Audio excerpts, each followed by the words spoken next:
오늘 이 시간에는 여러분들에게 참 쉬운 그다음에 한편으로는 또 한편으로 어려운 질문을 하면서 말씀을 시작하려고 합니다.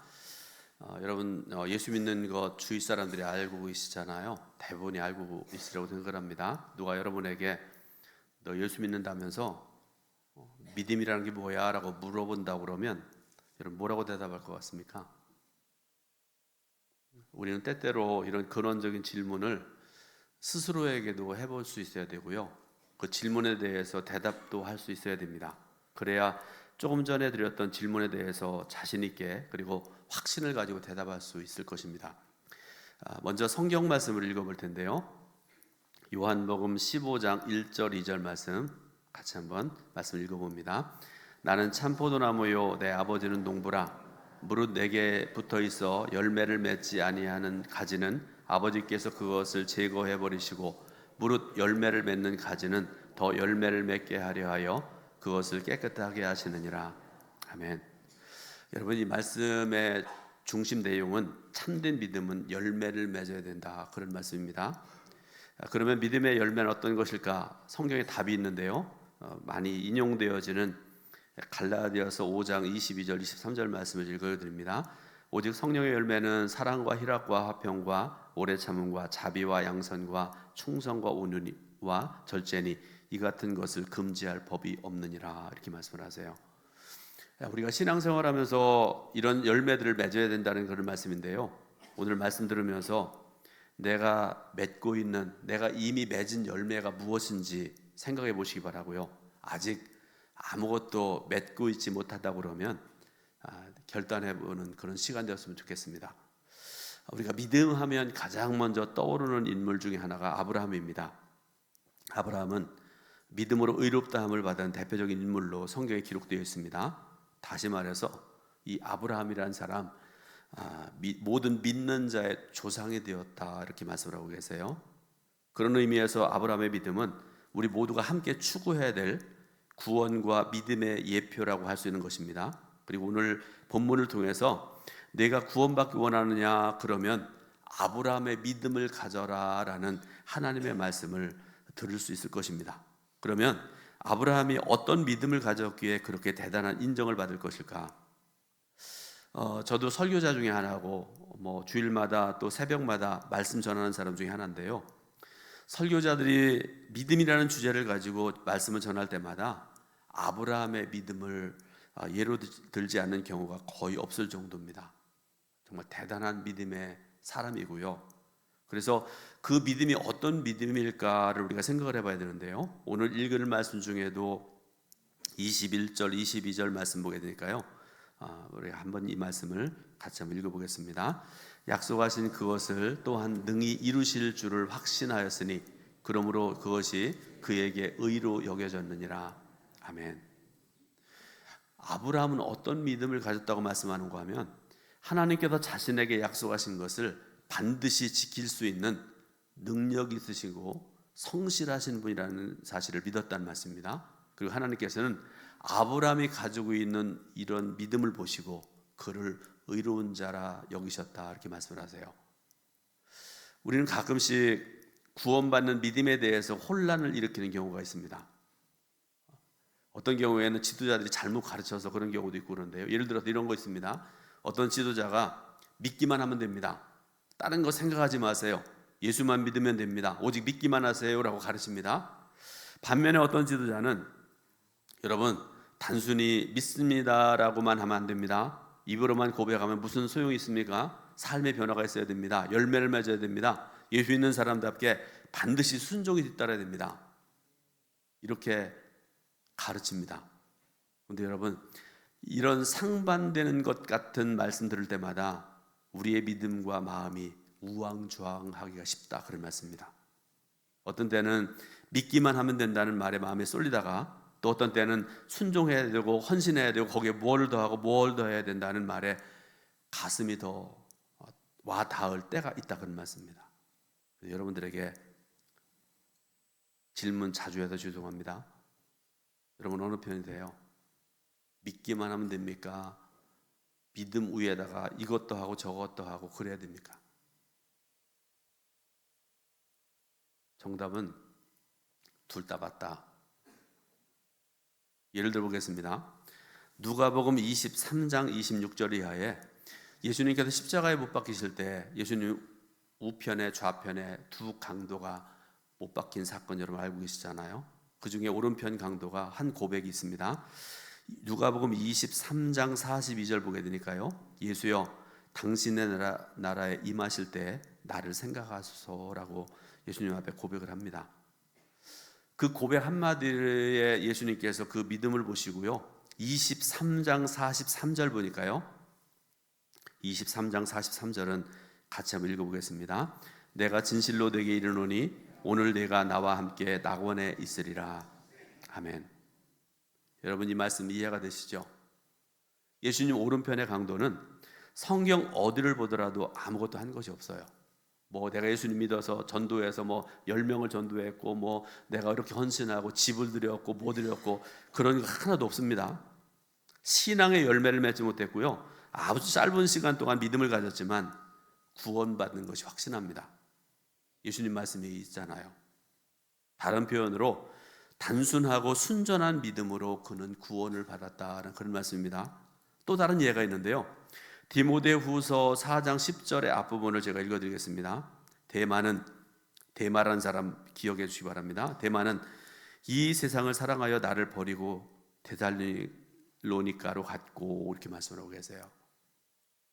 이 대마라는 사람 십자가상에 예수님 오른편에 강도한 너무나 대조가 되는 인물이라고 할 수 있습니다. 이 사람은 처음에 예수를 믿고 은혜를 받아서 사도 바울과 함께 다니면서 복음을 전했고요. 섬겼습니다. 나중에는 감옥에까지 따라가서요. 노사도를 시동들었던 뜨거운 믿음의 소유자였습니다. 그런데 그런 그가 마지막까지 믿음을 지켰더라면 얼마나 좋겠습니까? 그러나 불행하게도 중도에 타락해서 세상을 좋아해서 주님을 버리고 세상으로 갔다 이렇게 말씀하시잖아요. 결론적으로 대마 같은 사람은 구원받을 수 없습니다. 예수를 믿는다고 입으로만 고백한다고 해서 무슨 의미가 있겠습니까? 진정한 회개와 순종이 없는 믿음은 거짓 믿음이라고까지 말씀하고 계시잖아요. 이런 의미에서 구원은 단순하고 순전한 믿음만으로 족합니다. 그래서 이 시간에 본문을 통해서 아브라함의 믿음이 갖는 특징이 무엇인지 배우고 함께 은혜 받기를 원합니다. 첫 번째로 아브라함의 믿음은 여러분 잘 들어보세요. 불구하고의 믿음입니다. 불구하고의 믿음. 18절 보니까요. 아브라함이 바랄 수 없는 중에 바라고 믿었으니 이렇게 말씀을 하세요. 이 말씀을 좀 더 이해하기 쉽게 풀어서 말씀드리자면 희망이 전혀 보이지 않는데도 믿었다라는 말씀입니다. 오늘 본문의 18절과 19절을 자세히 묵상을 해보면요. 이 두 말씀이 다른 시대에 주어진 말씀이라는 것, 다른 시대에 있었던 일이라는 것을 알 수가 있습니다. 자, 18절, 19절 말씀 같이 한번 읽어보겠습니다. 아브라함이 바랄 수 없는 중에 바라고 믿었으니 이는 내 후손이 이 같으리라 하신 말씀대로 많은 민족의 조상이 되게 하려 하심이라. 그가 백세나 되어 자기 몸이 죽은 것 같고 사라의 태가 죽은 것 같음을 알고도 믿음이 약하여지지 아니하고. 아멘. 자, 19절의 말씀은 아브라함이 100세가 되었을 때 이야기입니다. 반면에 18절의 말씀은요 20년을 거슬러 올라가서 하나님의 부르심과 축복의 언약을 받았을 때 이야기입니다. 자, 창세기 15장을 보면요 부르심을 받고 떠난 아브라함의 처지가 대단히 막막한 그런 상황이었습니다. 집에 가면 여러분 창세기 15장을 꼭 한번 읽어보시면 합니다. 그가 기댈 만한 것 하나도 없습니다. 바랄 것이 없었습니다. 소망할 만한 그 어떤 것도 없던 그런 상황입니다.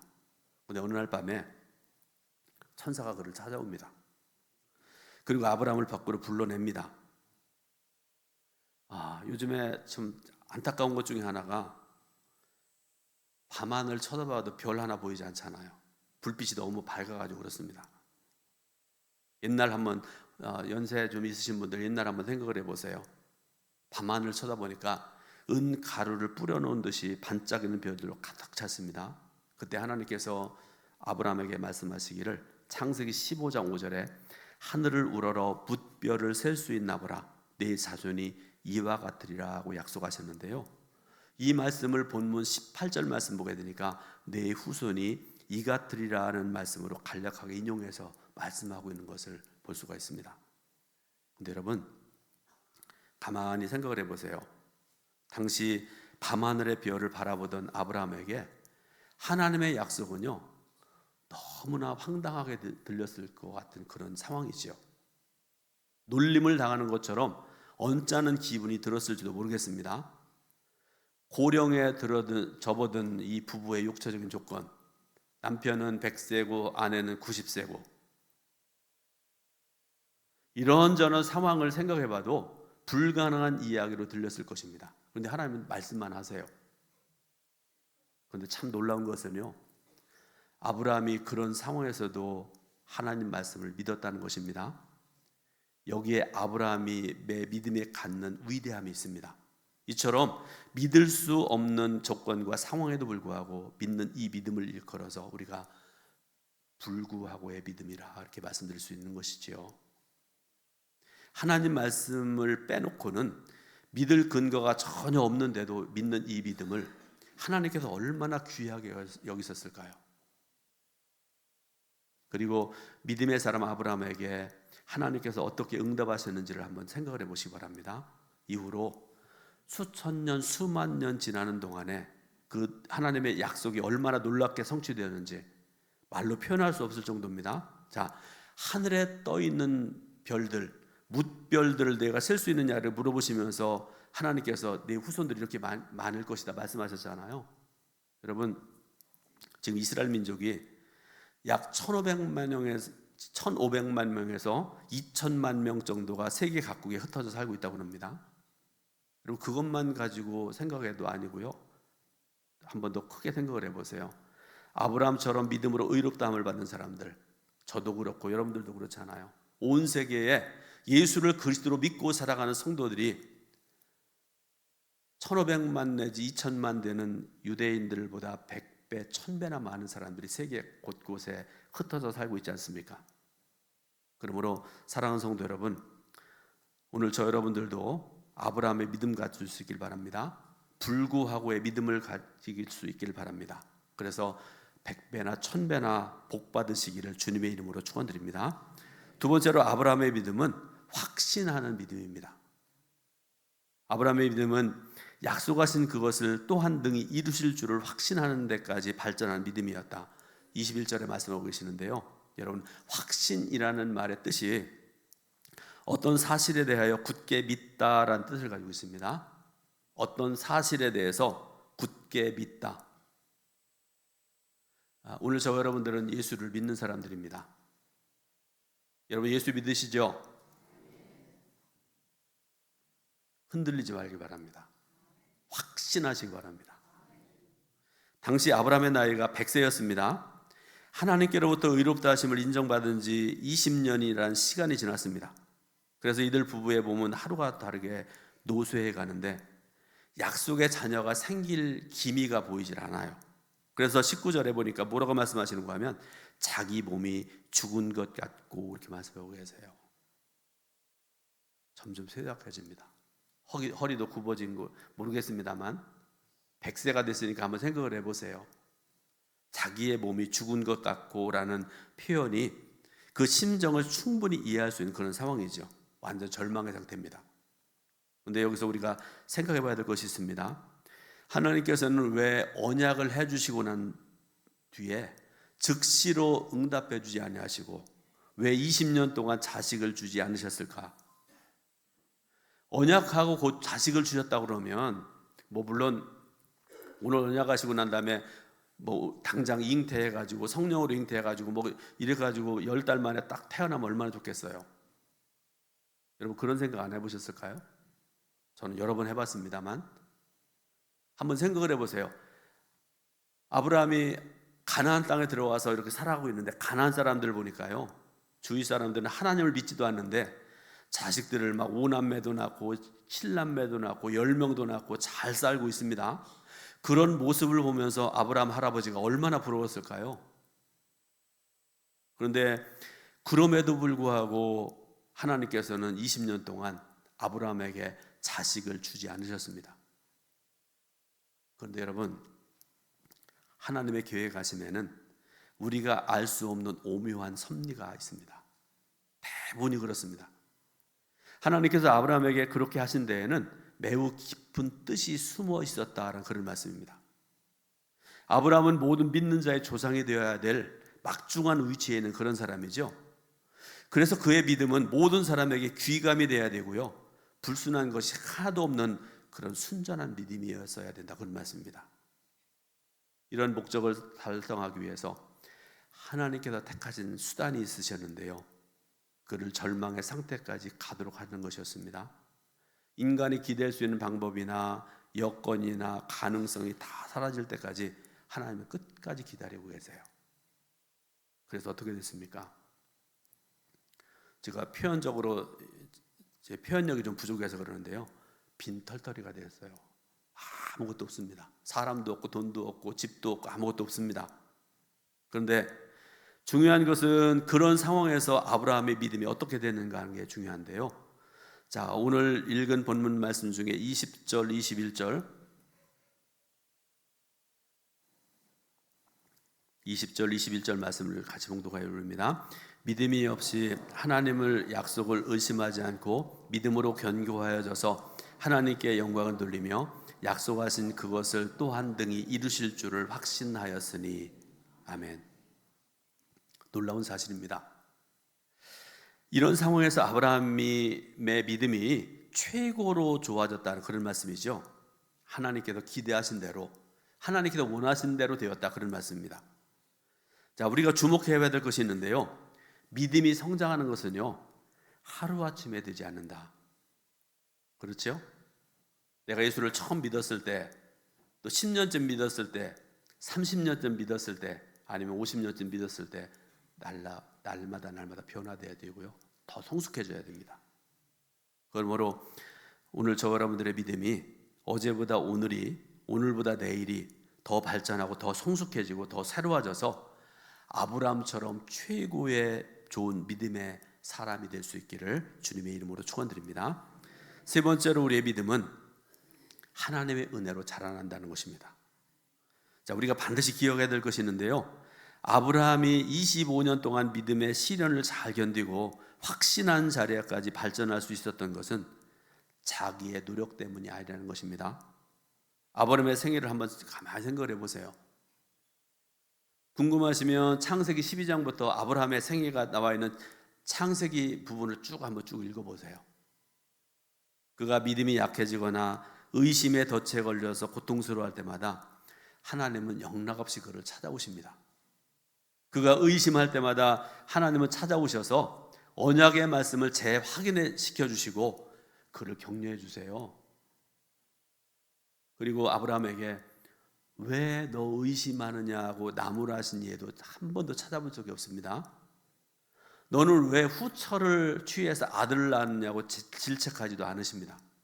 이런 의미에서 의심할 때마다 아브라함을 찾아오신 하나님의 방문은 은혜 중에 은혜입니다.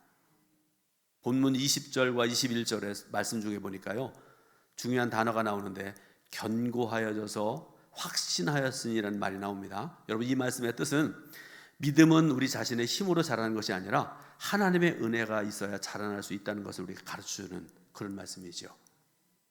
그러므로 다시 말씀드립니다. 분명하게 말씀드립니다. 믿음은 내 힘으로 자라나게 할 수 없습니다. 의심난 있는 분이 있다고 그러면, 자, 오늘 이후부터 여러분 믿습니다, 믿습니다, 믿습니다 수천 번, 수만 번, 수십만 번 여러분 한번 연달아 외쳐보세요. 그런다고 해서 믿음이 견고해지는 것이 아닙니다. 아브라함처럼 하나님과 깊이 만나는 은혜를 통해서 우리의 믿음이 견고해진다는 사실을 반드시 명심하시기 바랍니다.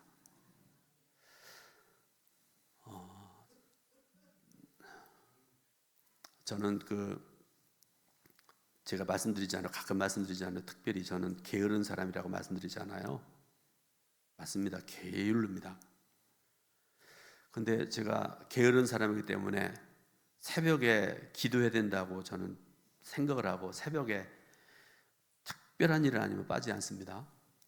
전 새벽 시간이 얼마나 소중한 시간인지 모릅니다. 최근에 후배 목사님이, 지방의 목사님이 저한테 이런 질문을 했습니다. 목사님은 살아오면서 목회하면서 어려운 일이 별로 없으셨나 봐요. 전혀 그런 어려운 경험을 한 것 같이 보이지 않습니다. 그렇게 얘기를 해요. 그렇게 보이세요? 인물이 잘났냐 못났냐 그 질문이 아닙니다. 그래서 제가 좀 생각하다가 이렇게 대답을 했습니다. 생각해 보니까 한 서너 번 정도 큰 고비를 넘겼는 것 같습니다. 그런데 그럴 때마다 새벽에 하나님께 기도하면서 위기를 넘겼습니다. 라고 그렇게 대답을 했습니다. 여러분, 지난 금요일 심야기도 시간에 제가 우리 교회에 없었죠. 아마 오셨던 분들은 어디 갔나 싶었을 분들 있었을 텐데요. 제가 이천중앙교회에 갔다 왔습니다. 연회 신년 기도회를 한다고 그래서 작년에 한번 참석해 보니까 굉장히 은혜롭더라고요. 그래서 한번 제가 갔었는데, 그때 제가 지난 금요일 날 들었던 말씀 중에 은혜 받은 중에 하나 말씀이 어떤 말씀인가 하면 이런 말씀이에요. 감독님이 하나님께 기도의 말을 많이 하는 사람은 사람에게 하는 말이 적어진다. 반대로 하나님께 기도하지 않는 사람은 사람에게 하는 말이 많아진다. 많은 분들이 고개를 끄덕이더라고요. 여러분, 결론적으로 말씀드립니다. 우리는 천국에 들어가는 순간까지 바랄 수 없는 것을 바라는 믿음의 항해를 계속해야 됩니다. 우리의 믿음이 확신의 자리까지 가려면 수많은 의심의 파도를 넘어야 가능합니다. 그러므로 기도해야 됩니다. 깨어서 기도해야 됩니다. 전능하신 하나님 앞에 모든 문제를 내놓고 깊이 기도하고 응답받고 아브라함처럼 하나님 나라에 당당히 들어갈 수 있는 저 여러분 다 되시기를 주님의 이름으로 축원드립니다. 기도하겠습니다. 하나님의